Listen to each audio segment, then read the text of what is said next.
കാളിദാസൻ.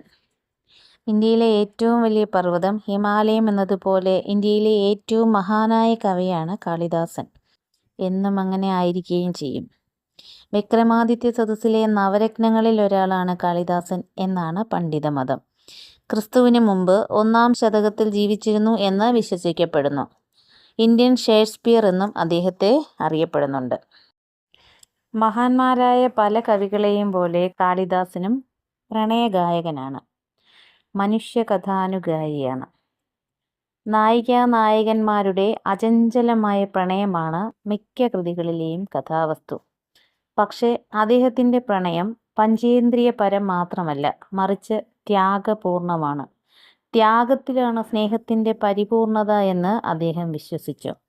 വെറും ശരീരലാവണ്യം കൊണ്ട് നേടിയെടുക്കാൻ കഴിയാത്ത സ്നേഹം ത്യാഗപൂർണമായ ആത്മസമർപ്പണത്തിലൂടെ നേടിയെടുക്കാനാവുമെന്ന് സുപ്രസിദ്ധമായ അഭിജ്ഞാന ശാകുന്തളത്തിലൂടെയും അദ്ദേഹം തെളിയിക്കുന്നുണ്ട്.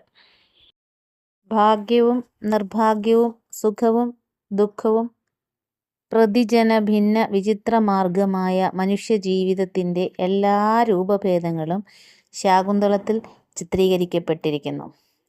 മഹാകവിയായ ഗൈഥൈ പറഞ്ഞതുപോലെ, ആണ്ടുപിറപ്പിലെ പൂക്കളും ആണ്ടറുതിയിലെ പഴങ്ങളും ആത്മാവിനെ മോഹിപ്പിക്കുകയും ആവേശം കൊള്ളിക്കുകയും തൃപ്തിപ്പെടുത്തുകയും പുഷ്ടിപ്പെടുത്തുകയും ചെയ്യുന്നതെന്തും ഭൂമിയും സ്വർഗവും ഒരൊറ്റ വാക്കിലടക്കണമോ? ഞാൻ പറയാം, ശാകുന്തളം.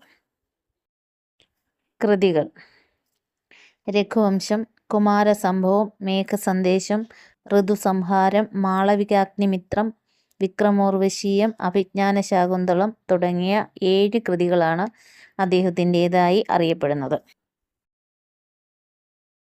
കാളിദാസ മഹാകവിയുടെ അഭിജ്ഞാനശാകുന്തളം എന്ന സംസ്കൃത നാടകം മലയാളത്തിലേക്ക് തർജ്ജിമ ചെയ്തിരിക്കുന്നത് കേരളപാണിനി എന്ന പേരിൽ അറിയപ്പെടുന്ന AR രാജരാജവർമ്മ തമ്പുരാനാണ്.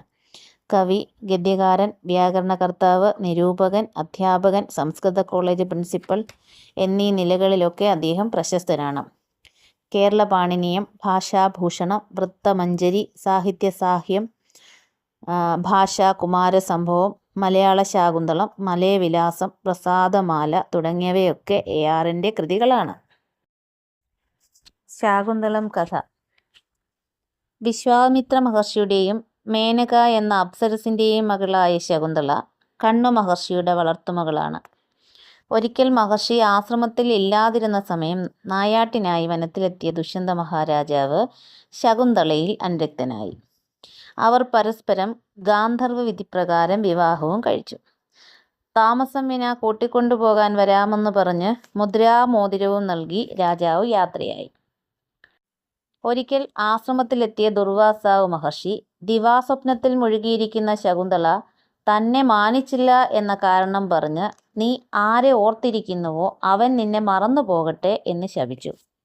അടയാളമായി എന്തെങ്കിലും കാണിച്ചാൽ ഓർമ്മ വരുമെന്ന് പിന്നീട് ശാപമോക്ഷവും കൊടുത്തു. ശാപത്തിൻ്റെ ഫലമായി ശകുന്തളയെ രാജാവ് മറന്നു. ഗർഭിണിയായ ശകുന്തളയെ രാജകൊട്ടാരത്തിലേക്ക് അയക്കാൻ കണ്വ മഹർഷി തീരുമാനിച്ചു. വഴിയിൽ വെച്ച് വിധിവശാൽ മുദ്രാമോതിരം നഷ്ടപ്പെട്ടു. രാജാവ് ശകുന്തളയെ തള്ളിപ്പറഞ്ഞു.